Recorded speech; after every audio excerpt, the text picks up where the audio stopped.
Hi, welcome to my presentation on road rage prevention. My name is Simon Holly. I'm 31 years old, recently departed the U.S. Navy after 4 years in Pearl Harbor. I now reside on the Big Island in Mountain View. I have a great wife with 2 daughters. I'm here to talk about road rage prevention today. The road rage prevention is for people that are actually involved in road rage and those that aren't, and for them to be able to notice that it's happening and things to look out for. So one of the funny things I'd like to actually start off with the presentation today is a statistic that 75% of drivers that have accidents are within 10 miles from their own home.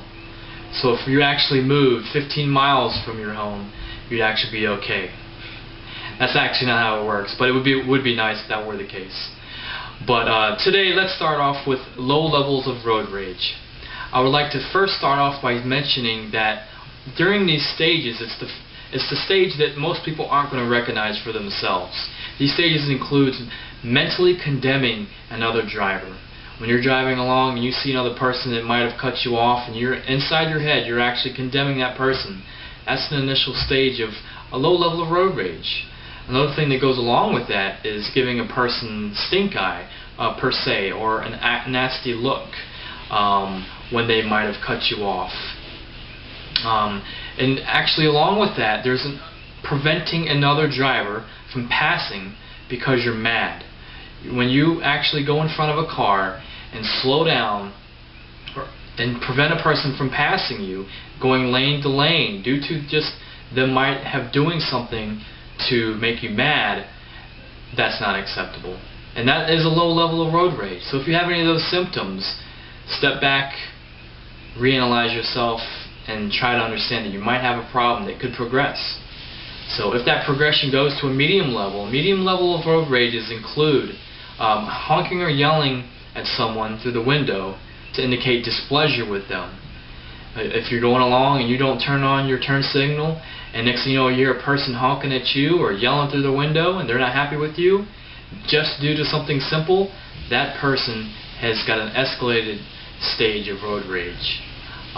Using your car to retaliate by making sudden threatening maneuvers. If someone actually turns their car towards you, not to hit you, but that's their way of payback in their mind.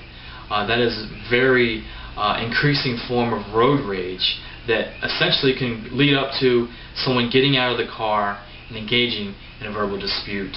And that is what curtails to the medium levels of road rage. That's when you know it's really starting to be a problem. You might not actually realize it yourself. You might have to have someone else, a passenger, tell you what you're doing is, hey, you need to cut that out, tone it down, stop it.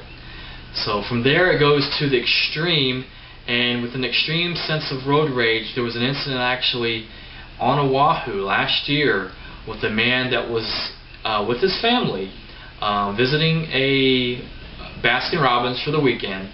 He goes inside, and while he's inside, there's another family that pulls up, and while they pull up, they just barely tap his side view mirror. And the person inside the car, I believe the wife, gets in an argument with the man, and the husband inside sees this happening, comes outside, and begins to choke the man that just tapped his side view mirror, something that small. Then the man's wife came out of the car, of the vehicle that tapped the man's mirror, and the husband proceeded to punch her in the face. So not only did he beat up the husband, he also beat up his wife as well. Both of those cases have got this man still pending a trial. I'm sure it looks like charges will stick for this man for a simple case of road rage that was at the lowest level that escalated to the highest level. And these things from low to higher levels can all be prevented, and some of the ways to prevent road rage is to plan ahead and allow enough time for delays. When you leave in the morning, you want to plan ahead so you have enough time for that traffic that's going to buckle up at the lights, for that pursuit into town. You know how bad it is every day. Just leave a little bit ahead of time and you should be fine. So you don't have to run into those situations where you're getting mad at another driver for something that most likely isn't their fault. Give your full attention to driving, putting your turn signals on, keeping distance from another car. So if that person is a person who involves himself in road rage, you don't give them a reason to involve you in one of their attacks. Don't take your frustration out on other drivers. Even if someone does happen to turn into you, there's no point for you to turn back and do the same thing to them and do equal road rage. That doesn't succeed in anything at all. And of course, finally realize you cannot control the drivers around you. You can only control yourself.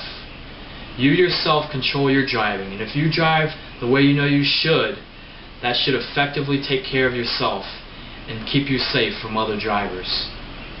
Today, road rage prevention is real. It happens majorly on Oahu. It happens all over the mainland, but here on the Big Island, it's not as prevalent, but it is there. And it's good to know that if you take these low, medium, and high risks and prevention into consideration, you will not succumb yourself to road rage yourself or be affected by it.